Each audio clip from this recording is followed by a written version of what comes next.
All right. Today is Thursday, January 27th. And this is a recap for the stock market activities today. Folks, I got a good one for you tonight. And let's start by talking about the market, and then we're going to talk macro. We've been waiting for the upcoming rebound rally in the stock market, but specifically in the NASDAQ, the beaten down names, because the market has become really oversold. Yet the market is waiting for a spark. Where is the spark? Is it here? Is it over there? Where is the spark? It's like trying to start your car. You turn the ignition over and over and over and over again, and the car never starts. This is exactly what's going on in the stock market. We start rallies, we start pops, and they fade away immediately, which is, by the way, just a little spoiler alert for you, an attribute of a bear market. Yet for these rebound rallies to become sustainable and last for at least days, if not weeks, we need the spark. Where is the spark? Because today, it started out good. The Dow Jones, the S&P 500, the NASDAQ blasting higher pre-market. And then, what do you know, everything faded away once again. Or we closed down big. And I know what you're going to say. You're going to say, what about the Fed? The spark is going to come from the Fed. Papa Jerome will save us once again. And I say, you mean the same Fed that screwed up the transitory thing, and now they're scrambling all over the place to contain the crisis. That Fed? Forget about it. Matter of fact, Mohamed El-Arian says that the Fed, meaning Jerome Powell, yesterday missed a golden opportunity to give us clarity on his plans in tackling inflation. Nobody knows what he's going to do. All we know that he screwed up and he's going to drive the economy and the stock market off a cliff because he has no other choice now. He is stuck between a rock and a hard place, and his choices are either hyperinflation, stagflation, or a recession. And forget about the Fed for now. The Fed is not going to be the spark. The Fed will not rescue the market anymore. Matter of fact, the expectations of rate hikes just went higher. As you can see in yellow, pre-FOMC meeting, and in red, pink, whatever that is, the expectations after the FOMC meeting. And the expectations for rate hikes went a lot higher. Matter of fact, we're now pricing in 4 rate hikes in the bag already. Maybe we're even pricing in 6 rate hikes. So forget about the Fed. The spark is not going to come from the Fed. What about macro? How about the macroeconomics news, the economy? Maybe the spark will come from there. Well, today we got the unemployment benefits, the jobless claims, and they went down by 30,000 all the way to 260,000 claims. You might say, wow, that's good news, right? The stock market should go higher. Were you asleep during the last 2 years or what? Because the market had the best rally in history while the economy was in shambles. We had a once-in-a-century pandemic. If you didn't get it yet, the Fed has distorted markets so much that good economic news equals bad news for the stock market. Why? Because good economic news means that we don't need the accommodation, quote unquote, from the Fed, also known as the cocaine. And if the economy is doing great, then there is no need for the coke. And you and I know that the stock market cares only about the coke. This is the only thing that has been supporting these insane out-of-whack valuations in the stock market. So once again, this good piece of economic news is bad news for the stock market because it pushes Jerome Powell to tighten faster and sooner. How about this one? Today we got some more good news about the economy. When I say good, I mean that sarcastically, by the way, because the GDP went higher by 5.7% in 2021. Yay! And this is, of course, only possible due to the hit of coke from the Fed to the stock market and the trillions and trillions of dollars they spent in so-called stimulus. After that's gone, what happens after that? Who's going to support the GDP to go higher? But regardless, the propaganda was out there. Matter of fact, the hashtag Biden boom was trending on Twitter. What a stupid son of a bitch. The booming economy. And the bottom line is, if you're looking for a spark to ignite a stock market rally from the macro front, it's not going to happen. What about the analysts? Maybe the Wall Street firms, the analysts will give us a spark. Not really. Because the analysts are dumb as rocks. I was looking at these headlines for the stock Affirm. Listen to this. They cut the price target for Affirm to 100 from 140, and this is from Mizuho. Just heads up, the stock is already at 50. And then we have Deutsche Bank cutting the price target from 170 to 70 bucks. And then we have Truist, and they're cutting the target from 185 to 150. Now, let's go back just a couple of months ago. And here it is. As a firm's stock was rising, they were upgrading the stock price left and right. Matter of fact, Mizuho had the price target at 150. All of a sudden now, they're downgrading. Matter of fact, here are the price targets from different firms on Wall Street about the same stock Affirm. Barclays, they say 175 price target. And this is, by the way, back in November. RBC Capital says 175. Bank of America, they say 191. Truist, they said 210. That was the upgrade. Now all of a sudden that the stock is down, Johnny come lately, the downgrading. In other words, these people have no clue, absolutely no clue what they're doing. And when I saw these dumb headlines of downgrading a firm after the stock is already down to 50 bucks, I said, you know what? I'm buying calls here. And this is exactly what I did today.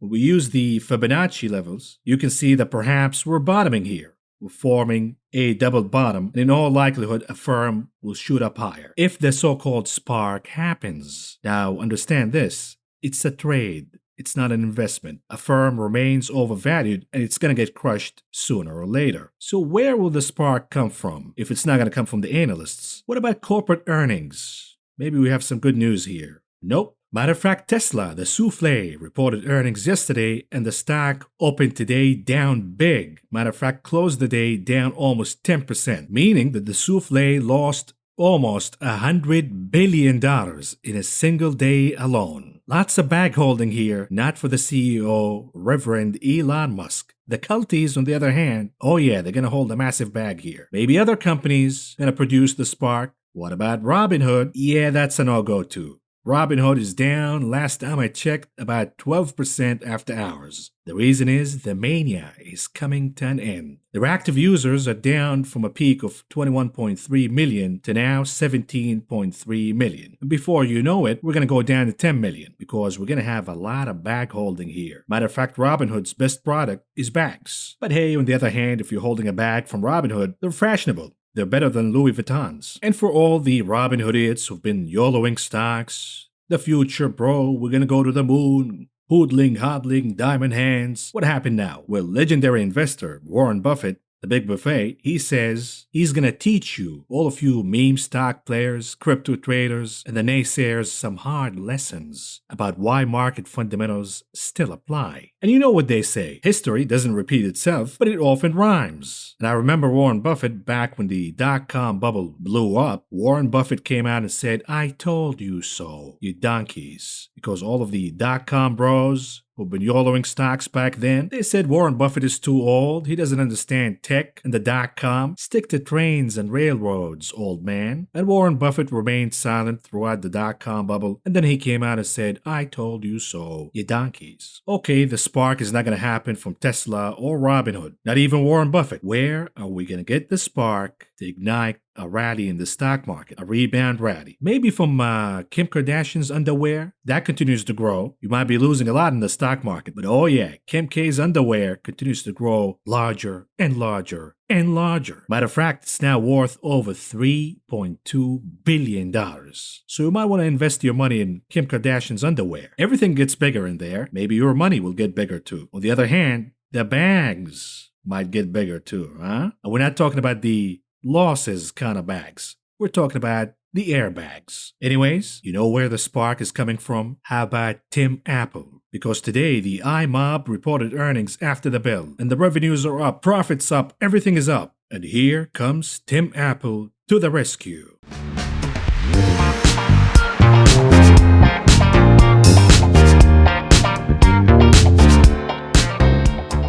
I mean, how could the iMob lose money, right? They're not going to lose money from this racketeering operation called the Apple Store. You better kick in the 30%, right? The rent.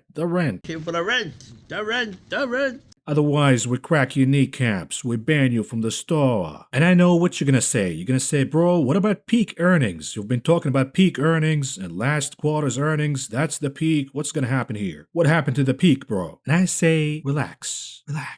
For now, nobody cares. You know why? Because the shorties specifically the Johnny-come-lately shorties, they assumed that Netflix is down, Tesla's down after earnings, Microsoft was down for a little bit, maybe Apple is going to go down. And they shorted ahead of time. What do you know? The results are better than expectations by a little bit, and this will ignite a short covering rally, at least in Apple. And as Apple goes, so will the market. The peak earnings thing, the crash in Apple, well, that comes later.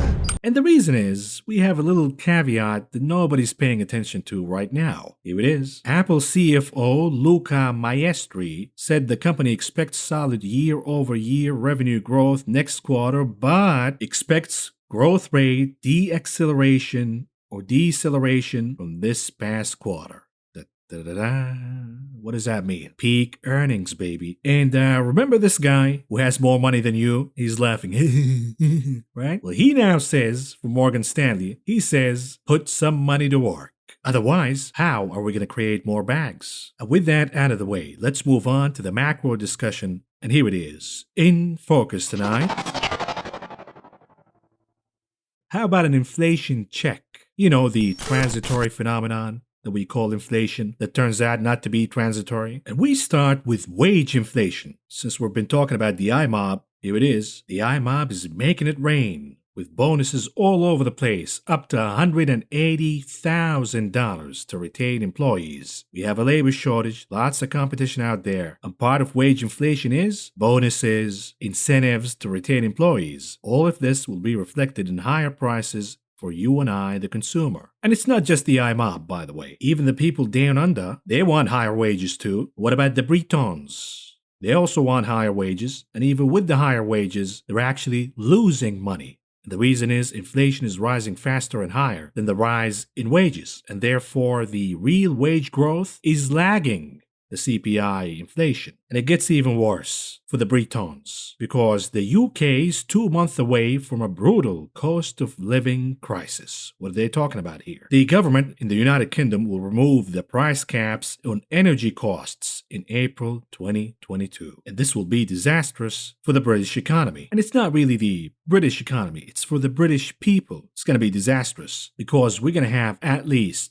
2 million more UK homes that will slip into poverty in April. Once again, 2 million homes, 2 million households will slip to poverty. This is the beauty of inflation, by the way. And the poorest households in the United Kingdom will lose 4% in their disposable income when the price caps are removed. Once again, inflation hurts the poor and the middle class the most. To begin with, the UK is already lagging the rest of the world when it comes to the GDP growth. The UK budget deficit is already larger than any of its peers, and prices, costs, wages all climbing higher and higher and higher in the UK. But back to the good old USA, it's not any better here. We have food inflation, specifically meat inflation, out of control. Take a listen to this. The owner of a Chicago meat supplier says he has up to $30,000 worth of meat piling up in his freezers. As the thing kills restaurant demand report says. And pay attention here, because all the dots will be connected by the end of the segment. What happens when you have oversupply, yet the demand is crushed? This is the opposite of the problem that we have right now. We have out-of-whack demand, and the supply is nowhere to be found in the majority of cases. Watch out, this is about to reverse in a bad way. Anyhow, what about milk? Got milk? Because inflation in milk prices will continue to move higher. Because the US dwindling milk output is not going to see a reversal in trend anytime soon. And this is according to an industry group. Because apparently even the cows are saying, hey, we got the Pokemon variant too. We gotta take a break. Can't produce milk anymore. And by the way, next time you go to the grocery store, how about you be a little decent to the workers over there? How about a smile, at least? Because they're actually starving, believe it or not. The headline reads, they cannot even afford to buy a cart of groceries. Spiraling inflation leaves some grocery workers struggling. 2 weeks ago, Mindy Hughes used $4 from her thinning bank account to pick up a family dinner for McDonald's, like the crypto bros who lost their gains, right? On her day off as a cashier at Walmart, the country's largest grocery store chain. After 12 years with the company, Hughes makes $12.85 an hour as a full-time employee, which leaves about $200 every 2 weeks after monthly rent and utilities to cover essentials and food for herself and her 3 kids. Food, it is stressful, says Hughes, 47, from Arkansas. She says, I think all day, what am I going to buy when I get off work that I can afford? Question mark. What am I going to get? Question mark. It is just hard. As prices have skyrocketed because the thing-driven price inflation. Wrong. How about the cocaine from the Fed pushing demand out of whack, causing all of these shortages? Anyways, Hughes has found that her grocery budget has essentially dropped to zero, leaving fast food as the only affordable option to survive. The cost per pound for ground beef, for example, rose by about 19% nationwide from January to October, according to the BLS. But the last time Hughes got a raise was last year, when Walmart bumped her hourly pay by $1. Wow, which amounts to about an 8% increase. Walmart's new wage increases, introduced in September, put her at just 85 cents above the company's standard starting salary. Hughes says, it is worse now because things have gone up so much. I cannot even afford to buy a cart of groceries. Walmart declined to comment on specific employees' wages. Course, in September, the company raised its starting wage to between $12 and $17 an hour, depending on the market, and it can go up to $34 for people in specialty roles, such as store baker. The average hourly wage at the company is now $16.4 an hour, the company said in a statement at the time. Meanwhile, the royal family, the Waltons, have been dumping billions and billions and billions and billions of dollars worth of stock. By the way, food inflation ties up to energy inflation, the prices of gas, the prices of transporting the goods, and oh, by the way, the shortage in trucks and truckers. What is President Joe Bananas doing about the truck driver shortage? He says the $2 trillion infrastructure plan will solve it all. Come on, man. The problem with the bill is it overlooks parking, a critical need for breaks and sleep. And as a former truck driver, I can say, yes, indeed. We've been struggling with this for a long time now. I'm no longer a truck driver, but I used to be one. And as you can see, the more dense the area is with population, which means these areas need more goods to be transported. Yet the majority of these locations, for example in California, Oregon, New York, Washington, we're seeing a severe shortage of parking spaces, and this is pushing 84% of truck drivers to park in an unauthorized place at least once a week. Look at this. Almost 10% of truck drivers have to park in an unauthorized place on daily basis. And since President Joe Bananas has been talking about infrastructure and roads, lack of parking spaces is pushing truck drivers to park and drive in residential neighborhoods, damaging the roads in these neighborhoods and streets. And of course, the solution for the truck driver shortage from the Biden administration is, let's recruit teenage truckers. They're young, they're naive, and we can take advantage of them, right? We can pay them starvation wages, and they're young. They got good temperament. They're not going to complain about all of these hassles while they're TikToking and truck driving, right? And I say when I started driving trucks, I was in my early 20s, mid-20s, and I was dumb enough to drive my truck in a McDonald's drive-thru, and I caused a severe damage to the facility. Matter of fact, it was in the evening news in Reno, Nevada. Breaking news, a truck driver drives through a McDonald's drive-thru, causing severe damage. And the cops were like, hey, are you drunk? I'm like, I'm not drunk, I'm just hungry. How would I know not to drive my truck in a McDonald's drive-thru? And here's the bad news, folks. The cost of transportation, including truckers' wages, will continue to go higher and higher and higher. And the reason is diesel supplies are nowhere to be found, and the prices are going higher and higher and higher, costing truckers a lot more to transport these goods. Well, guess what? They're going to pass the extra cost for diesel fuel on the end consumer, be it Walmart, be it whoever. And that somebody's going to pass the extra cost down to the end consumer, meaning you and I. We're going to pay more. And by the way, the solution from the geniuses like the Biden administration and Tesla witch Cathie Wood is electric trucks. We're not talking about the Transformers either. We're talking about actual electric trucks from Tesla and the likes. You know, when they come out at around 2050. You know, in case if you want to wait and see what hyperinflation looks like, or maybe stagflation, how about we start tackling the out-of-control demand to give truckers a relief to cool down energy prices. But hey, tackling the demand means that the Fed has to increase interest rates, tightening the monetary policy, And that means crashing the stock market and crashing the real estate market, aka the assets of the rich. We can't do that unless, of course, the rich has already dumped, which they're doing, by the way. Another one,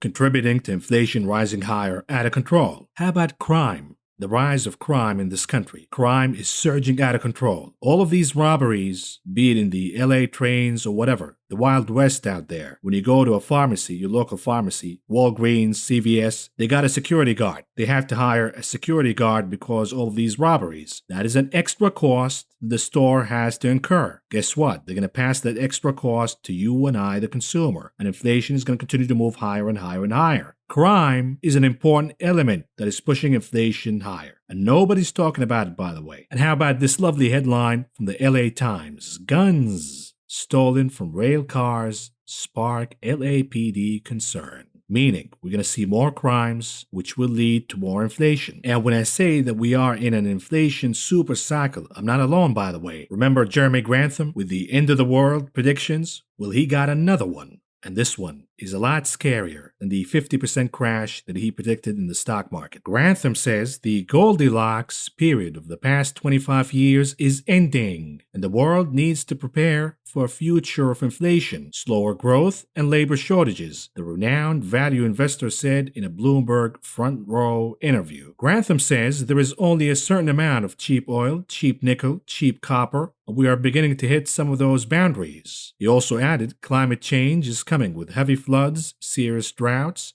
and higher temperatures. None of these make farming easier, so we are going to live in a world of bottlenecks and shortages and price spikes everywhere. Grantham, 83, insists that it is all inevitable because, along with the scarcity of raw materials, baby boomers are retiring, birth rates are declining, emerging markets are maturing, and geopolitical tensions are flaring. All trends decades in the making, almost unstoppable. But I know what you're going to say. You're going to say, what about transitory, bro? Transitory inflation. The Fed said it's going to be transitory. Here's an example of transitory inflation from Reverend Elon Musk. The Rev says he took his kids to Walmart to see the pandemic toilet paper shortage with his own eyes. And the Rev has this act where he pretends to be poor, shopping at Walmart. Really? Do we believe that Elon Musk shops at Walmart? Of course not. But he has this act to pretend to be humble and poor. Meanwhile, he's the richest human being ever. Matter of fact, he offered a 19-year-old $5,000 to take down a Twitter account that tracks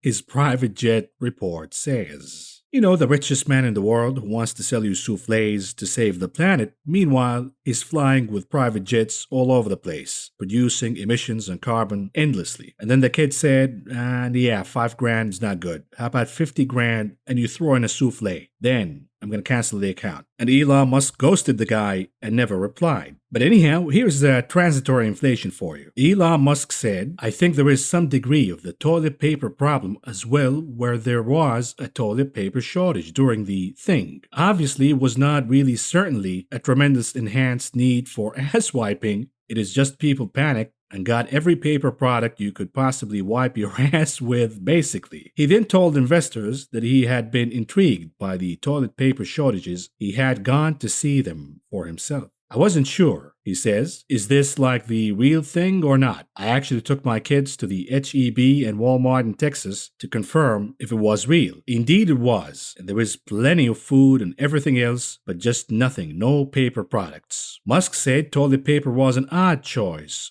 item for people to panic about. And yes, they panicked, they hoarded toilet paper, and then they looked around and said, hey, why do we need to wipe our asses a lot to combat the virus?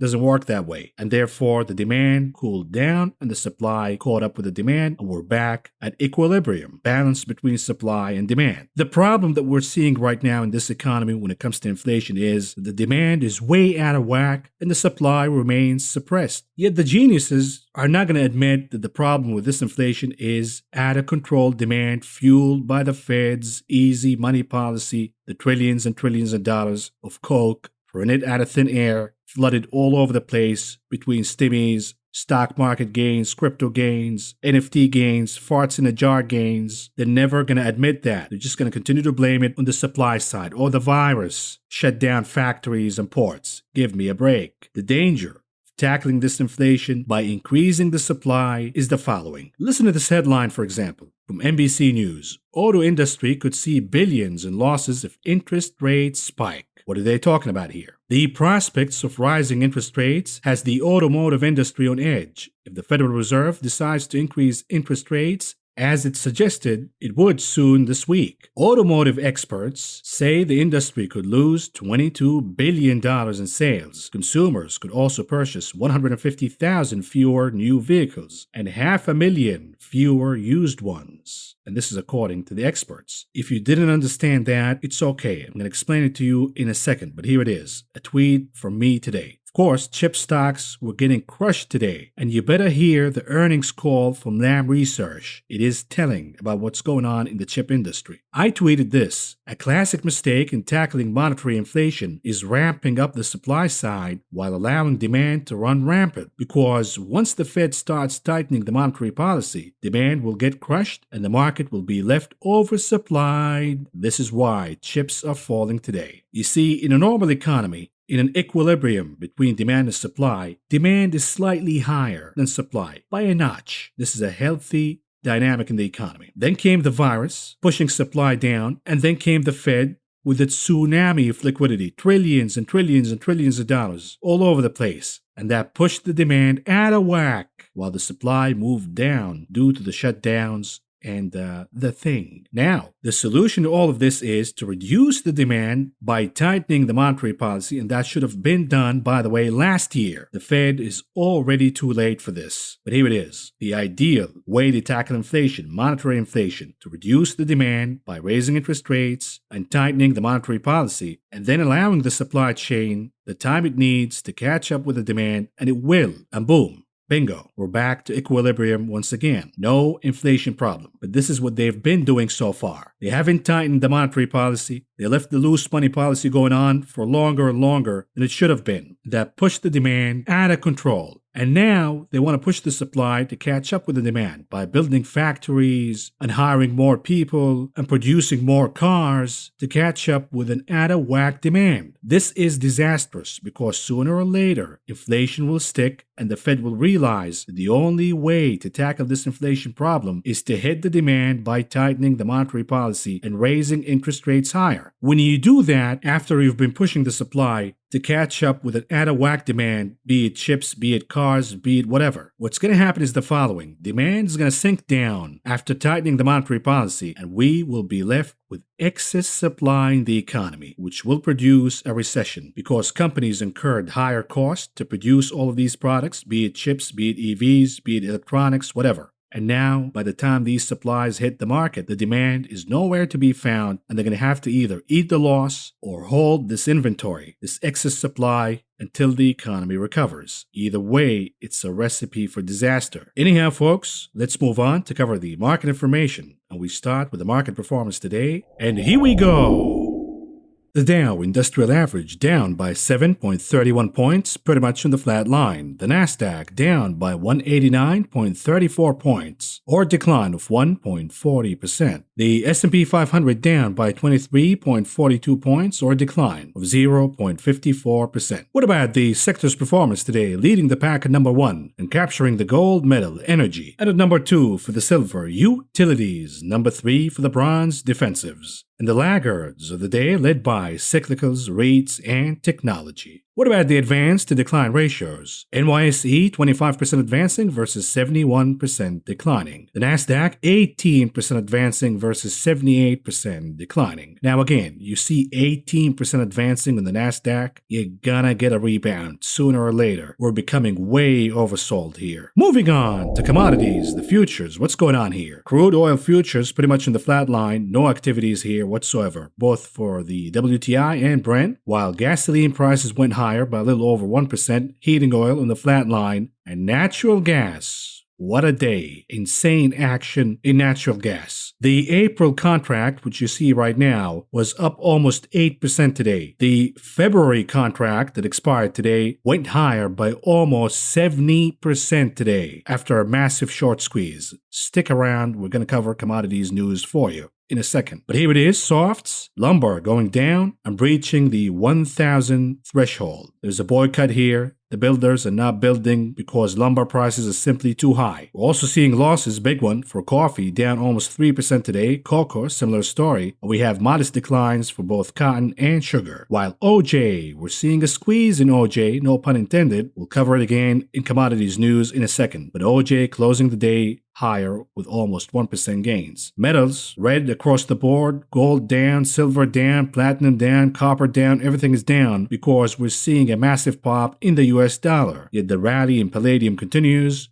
due to the tensions between Russia and Ukraine. Meats, live and feeder cattle futures pretty much in the flat line, no notable activity here whatsoever. While lean hogs down by almost 2% today. Grains, we're seeing gains in grains led by canola, soybean meal, soybean oil, and soybeans, while the decliners led by wheat, corn, rough rice, and oats. Here are some commodities news for you. The headline reads, Russia struggles to lift oil output despite wells at 5-year high. All of a sudden, the Russians are looking around, hey, were we supposed to pump more oil? We can't find oil in Russia. Meanwhile, they have massive supply in oil ready to go. But why do so when prices continue to move higher? And here's the insane activity in natural gas prices today. The February contract shot up higher by almost 70% at the highs of the day due to a massive short squeeze. What is causing the short squeeze? Well, positioning to begin with, but we also have a storm coming specifically in the northeast of this country. We have a winter storm watch as almost 18 inches of snow could drop in the northeast this upcoming weekend. And as you can see, the storm stretches all the way from Canada down to South Carolina, Charleston, or this could be West Virginia actually. Anyways, and as you can see, massive snowstorm is about to hit the northeast around Boston and New England, and this is pushing natural gas prices higher. What about OJ? Orange juice futures head for the longest rally since 1991 on frost risk. We're seeing frost in Florida, and this is crushing the supply, therefore prices of OJ are moving higher. As you can see, futures are moving higher along with open interest, meaning that we haven't seen the end of the rally in OJ, and perhaps we could see a short squeeze. What about corn? South African farmers planted less land with corn this season after record rains caused waterlogged fields. This is the heaviest rain since 1921. Once again, these insane weather phenomenons combined with the reckless monetary policy and the pandemic, and you have an inflation superstorm. What about oils? We're talking about cooking oils here. The tensions between Russia and Ukraine have severe implications outside the borders of both Russia and Ukraine. Take, for example, India, which imports sunflower oil from Ukraine. Well, now they're going to find another source because they're not going to be able to import sunflower oil from Ukraine. And unfortunately, India relies on palm oil, which is absolutely destructive to the environment and wildlife. Yet it remains the most affordable oil out there, and the poor population in India needs cooking oil, and they can only afford palm oil. The problem with palm oil is the deforestation, specifically in countries like Indonesia. As you can see, they have to burn down the forest to plant all of these palms, which are native to Africa, by the way, not to Indonesia, and this is destructive to the environment and wildlife. You can look at these fields. They go as far as the eye can see. They're destroying the forest all over the place in Indonesia, pushing precious wildlife, the likes of the orangutan, to extinction.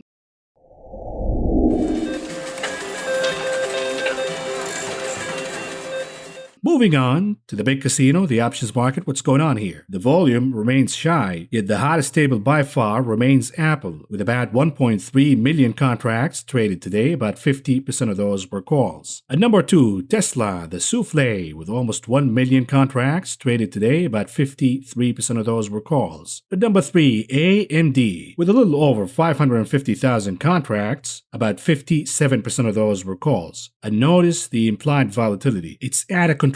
What does that mean? It's not worth it, folks. If you're buying calls, puts, it's not worth it. The premiums are simply too high, even if you're right. If you buy calls, for example, and the market or the specific stock that you bought calls or puts on moves in the right direction, you're likely going to lose money or not make much because you paid a lot for the premiums. And once the stock market reverses to the upside, the implied volatility is going to drop, and you're going to find yourself, for example, buying calls. The stock market moves higher, yet you're losing money. Why? Because of the drop in the implied volatility. And therefore, I'm not doing a lot of trading these days. I'm not buying calls, not buying puts, few trades here and there because the premiums are too high. Moving on to the unusual activities that took place in the options market today, starting with the ticker INTC for Intel. The name was down big today after earnings, and somebody's betting for more pain to come. They're buying the 45 puts for the expiration date February 18th with expectations the name could drop down by more than 6% by then. They paid about $1 a piece to enter this trade, all in all spending about $1.5 million.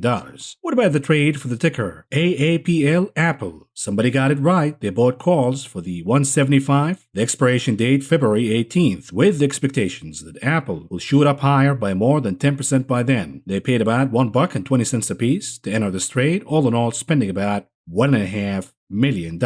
What about the trade for the ticker IAA for, you guessed it, IAA? They're buying the $50 calls for the expiration date March 18th, with expectations that the name could pop higher by more than 18% by then. They paid about $1 a piece to enter this trade, all in all spending about $1.2 million. What about the trade for the ticker CVX for Chevron, reporting earnings tomorrow? Somebody's betting for more upside for Chevron. The name increased dividends today, and they bought the 145 calls for the expiration date March 18th, with expectations that the name could pop higher by more than 7% by then. They paid about $2 a piece to enter this trade, all in all spending about $2 million. What about the trade for the ticker FCX? Freeport-McMoRan also reported earnings today, yet the name was down big. Somebody's buying the dip here by buying the 42 calls, the expiration date March 18th, with the expectations that the name could pop higher by more than 13% by then. They paid about $1 a piece to enter this trade, all in all spending about $1 million. What about the trade for the ticker MRVL, Marvell? They're buying calls here, the 75 calls for the expiration date March 18th, with expectations that the name could pop higher by more than 15.5% by then. They paid about $2.50 a piece to enter this trade, all in all spending about $1.6 million. Moving on to the heat map analysis. What's going on here? Again, the pain continues, specifically in the high multiple pockets in this market. The software names, we talked about chips yesterday. The report from Lam Research did not help at all. We're having a chip crisis in this country. They're running out of supplies. And it's not good, by the way. It is hurting the industry, and it's hurting the top and the bottom lines for these companies when they report earnings, and therefore chips are down big today. Now, for the rest of the market, we're seeing individual moves in reaction to earnings. For example, software was down, but ServiceNow, for example, was higher by almost 10% after reporting earnings. We had some individual news that we discussed yesterday for Netflix, up over 7.5% today. Exxon, Chevron, due to the news of the dividend. And then we have individual names that reported earnings. They also moved higher or down. For example, Tesla down over 11.5% today. We're also seeing the big pharma names popping higher. There has been an awful performance for the healthcare sector of the market so far. The headline reads, health stocks drubbing gets uglier in longest drop since 1994. Yet you're seeing these names rebounding big today.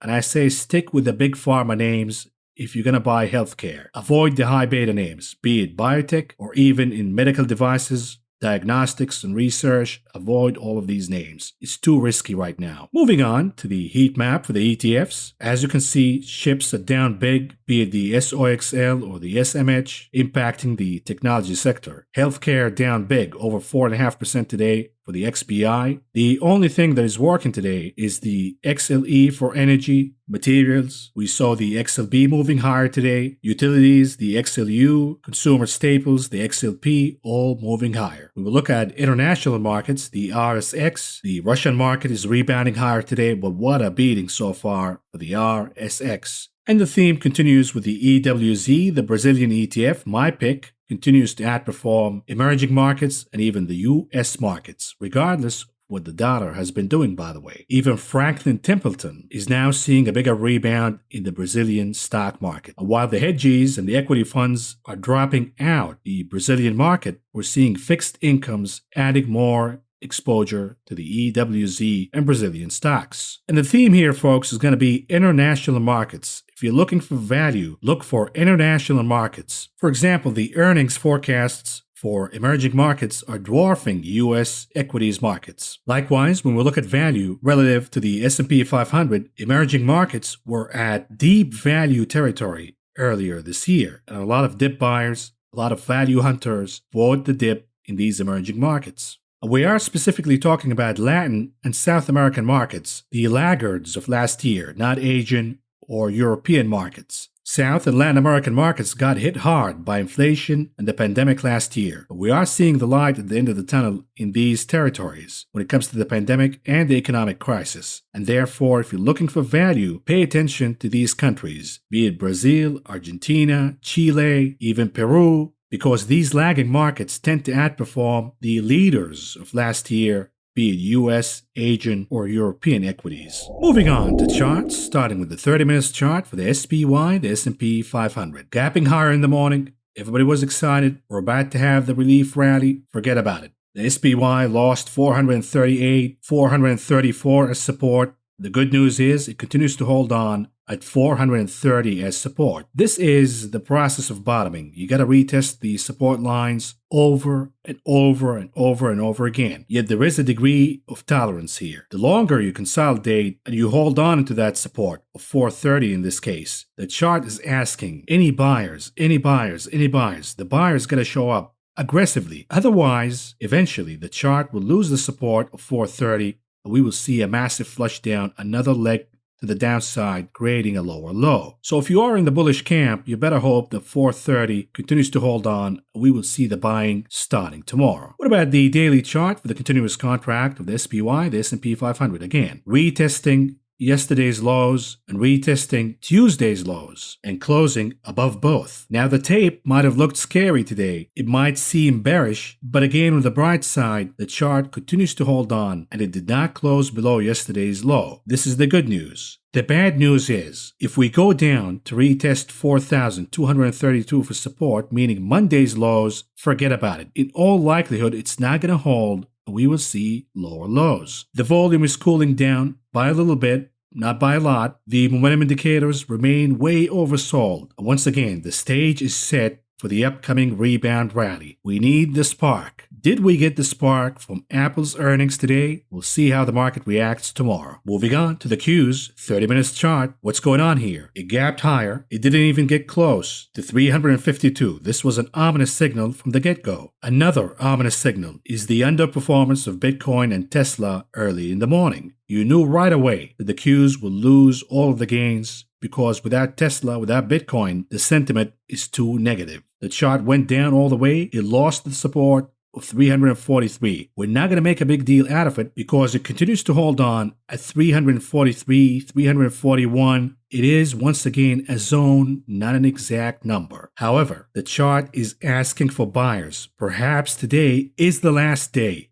Any buyers, any buyers, any buyers. If the buyers don't show up tomorrow, in all likelihood, the chart will flush down and it will lose the last support, Monday's low, and we will see lower lows. So Apple better do the trick here. Here's a daily chart for the continuous contract, the Nasdaq. The volume remains elevated. We're seeing high volume selling. This is not a good sign. The volume needs to recede here. Yet the momentum indicators remain way oversold. So once again, the stage is set and ready for an upcoming rebound rally. Where is the spark? The good news for the bulls is we're still holding on at 14,000 for support. The chart went down, it retested Wednesday and Tuesday's lows, and it closed above yesterday's lows. That is the good news. So still, there is hope for the bulls to stage the rebound rally, but we're running out of time. It better happen by tomorrow, otherwise we're going to pierce below Monday's low, and perhaps we're going to go down all the way to 13,300. Moving on to the IWM small caps, the Russell 2000 30-minute chart. My line in the sand is 191.5. Did we break below 191.5? The answer is not really. The chart closed pretty much to the penny at 191.5, leaving the hope alive that we could see a double bottom and the IWM could rebound higher starting tomorrow. Otherwise, oh boy, it's gonna get ugly if 191.5 is lost. What about the Dixie, the dollar index from a daily perspective? A massive pop higher. Unbelievable. Recapturing not just 96, but now 97 as support. This massive pop in the US dollar is contributing to the negative activities we're seeing in the stock market, specifically for multinational companies. The pop in the dollar also severely damaged the optimism in gold. Gold was down big today. It almost lost all of the gains for the year so far. Not a good look for gold here, and if the dollar continues to move higher, gold will flush down, and the line in the sand is 1,763. Moving on to the 10-year yield. What's going on here? Giving away some of the gains it got yesterday after the conference by Jerome Powell. Yet the drop in the 10-year yield did not help the Nasdaq to move higher, because we have multiple conditions here for the upcoming relief rally. Among them, a cooling down in the 10-year yield. We're not seeing that so far. The yield on the 10-year popped higher yesterday, so we're not seeing cooling down in the 10-year yield. We also have the VIX. The VIX has to reverse, and then we have buying on higher than average volume. We saw that on Monday, but then it went away because the majority of the buying happened via short covering. The last condition is a spike in call options buying in the options market. This has yet to happen. We're now looking at the support of 1.77 for the 10-year yield and the resistance at around 1.94. Here's a weekly chart for the TLT. Perhaps the TLT caught support from 140, and it is attempting to retest 149 as resistance. If that happens, the 10-year yield will cool down dramatically and the Nasdaq will catch a relief rally. And here it is, a 4-hour chart for the VIX. What's going on here? Look at the MACD indicator. We have a confirmation that the VIX is topping. We're seeing red impressions on the histogram, and my outlook is the following. We're about to see a reverse ABC pattern. The resistance at 33 is so strong. In all likelihood, the VIX will form the C leg all the way to the downside. It could take us all the way down to 20, or perhaps above that. It doesn't matter. A cooling down in the VIX will pave the way for the upcoming relief rally in the stock market. And what about the VXN, the VIX for the Nasdaq 4-hour chart? The Nasdaq was down big today, but look at the VXN, the indicator, from a 4-hour perspective. I'm talking about the MACD. We're seeing curling down. It has yet to produce red impressions in the histogram, but it looks, for now, that we have a bear flag consolidation, and the VXN will go down perhaps to 30 or 27, and then we will see the confirmation when the MACD indicator crosses, producing negative impressions, red impressions on the histogram. I'm just reading the tea leaves for you here. Another indicator, the put-to-call ratio. When the ratio pops higher, you know we're amidst a correction in the market, but as it starts to cool down, as it starts to pull back, as we're seeing right now, this is a leading indicator that the majority of the selling is already done, unless we see a formation of a higher low and the put-to-call ratio moves higher again. It is unlikely at this stage. In all likelihood, it's going to move down, and we will see more buying of call options, and this will be a needed tailwind for the upcoming relief rally in the equities market. And here it is, Apple, a daily chart. Once again, a reattempt, retesting the upper range of the channel once again. It didn't happen today, but perhaps earnings will do the trick and we will see Apple opening above the upper range of the channel. And the hope is, at least for the bulls, that we're not going to see a gap higher only to be met with more selling, because that would be disastrous, not just for Apple, but for the entirety of the stock market. As Apple goes, so will the market. Moving on to Tesla, an hourly chart. What's going on here? It went all the way down and retested the trend line in yellow. And I told you, if we go down there, in all likelihood, the line is not going to hold. This is exactly what you saw today. Now, Tesla might recapture the trend line, riding the tailwind of Apple's earnings, meaning the tide that lifts all boats. Because if Apple pops higher, pushing the Nasdaq higher and the SPY, we will see short covering being triggered across the market, including in Tesla. The problem is, piercing below the trend line is an ominous signal, specifically when the chart closes the day below that line. It's a sign that we're going to see more pain and more selling in Tesla after the rebound rally is done. And here's the last chart, tulips, BTC, Bitcoin. What's going on here? Still holding at 42, not 42. That was before. We're looking at 35,750 as support. It continues to hold on. The chart is consolidating in a bear flag formation, asking any buyers, any buyers, any buyers. We're running out of time here, folks. If the buyers don't show up, the bear flag will play out and we're going down to 30,000. Now, the momentum indicators are way oversold. We're seeing the hour side, the MACD indicator, curling their way higher to reverse the negative divergence. So we're seeing some bullish signs here from the technical perspective. But where is the sentiment? Where are the buyers? Could they be encouraged tomorrow by the action in Apple stock? That could be the case. And if it is, then Apple is the spark that the market needed, including the crypto market, to initiate the relief rally. Lastly, moving on to the conclusion of this video, what do we have on the economic calendar tomorrow? We have core PCE inflation, the Fed's favorite measure of inflation. That could freak out the market. Then we have disposable income, consumer spending, personal income, and most importantly, the University of Michigan Consumer Sentiment Index. And the last reminder, when it comes to earnings, we have Chevron and Caterpillar tomorrow. Folks, this is all I got for you for now. Thank you for listening. Thank you for watching. I will talk to you again tomorrow.